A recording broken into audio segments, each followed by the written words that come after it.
Your outer world is a mirror reflection of your inner world. You are a creator, and your ability to create consciously is determined by the connection that you have with your higher self. In today's teaching, you're going to learn how to align more closely with your superconscious so that you can go beyond the mental, emotional, and spiritual limitations of your human self. Tap into your intuition, take more aligned actions, and become an energetic magnet for what you want to attract in your life. We're going to break down what your higher self is, what you're currently doing every day that actually repels your higher self without even knowing it, and how to merge with your higher self so that you can embody your natural gifts and activate your life's purpose.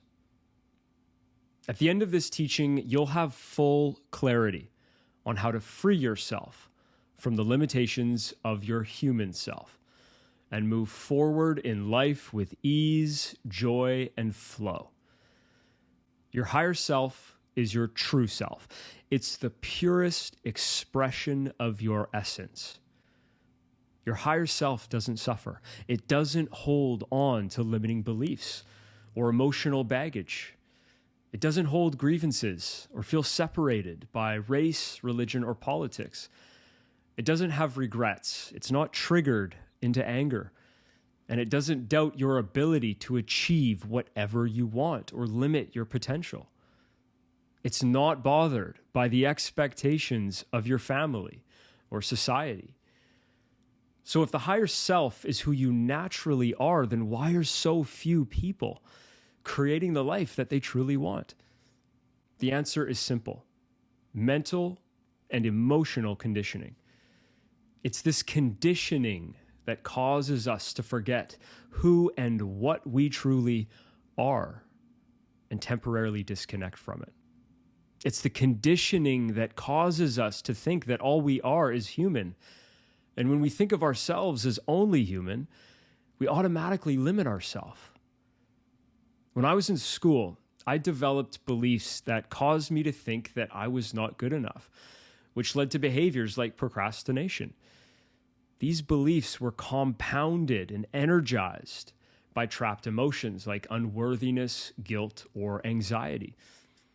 This is the conditioning that causes you to disconnect from your superconscious power and creativity. Now, these memories and emotions of the past stuck with me for years as I grew into an adult, and it wasn't until I began to make peace with that time from my childhood that I started to create a brand new reality. When I decided to accept what was, I could then consciously choose the emotions and beliefs that I wanted to adopt as part of my new identity. This was the shift. I realized that the conditioning I was carrying around from my past was simply a learned state of being. That learned conditioning was a lower vibrational frequency. And if I was going to shift my identity, then I was going to have to consciously act as the higher self would. My thoughts and emotions and state of being would have to match the vibrational frequency of the higher self so I could effectively create new empowering conditioning and shift my reality. This is the game. Pinpoint your negative conditioning and repeatedly respond to it in the moment as your higher self would. So how would your higher self respond to negative thoughts and emotions? If you're unfamiliar with what it feels like to be connected to it, how do you know what to look for? Here's how I did it. One of the most challenging things was when I would experience an emotional trigger. I would get triggered usually by a family member, and that would feel like a nosedive into low vibration. Instantly, I'd go into some form of emotional resistance and feel at odds with the people that I loved most. My emotions were controlling me. I clearly remember a time when I was triggered into resentment by a family member who, in hindsight, really did nothing to deserve it. I caught the negative emotion and simply made a choice. Do I want to continue to suffer? No. Instantly, I chose love over anger and forgave them and myself, as all I was doing was being unconscious. How could I not forgive myself, as I didn't even know any better in that moment? I could feel my heart center open and waves of positive energy filling my body and mind. This is the lesson. This is the higher self. Once I started treating it as though it were a game of catching an emotional trigger and then responding to it as the higher self would, the emotion would disappear and the triggers became less frequent and less intense.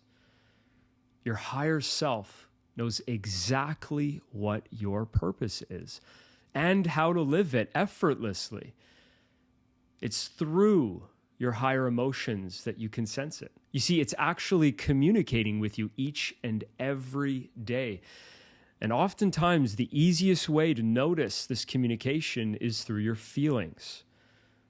Your higher self is only interested in the highest good, and therefore, it's only going to use positive emotions and feelings to guide you towards more of what will expand your growth, your happiness, your abundance, and joy.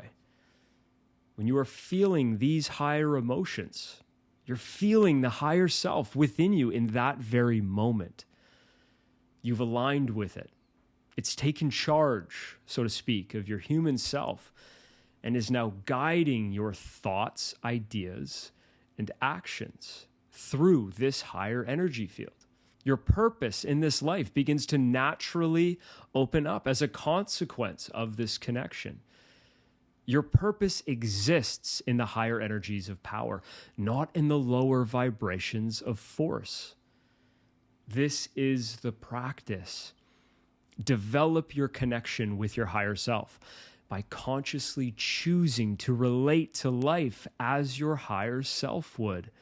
It doesn't judge or condemn others for making mistakes. It forgives as a natural consequence of its open heart.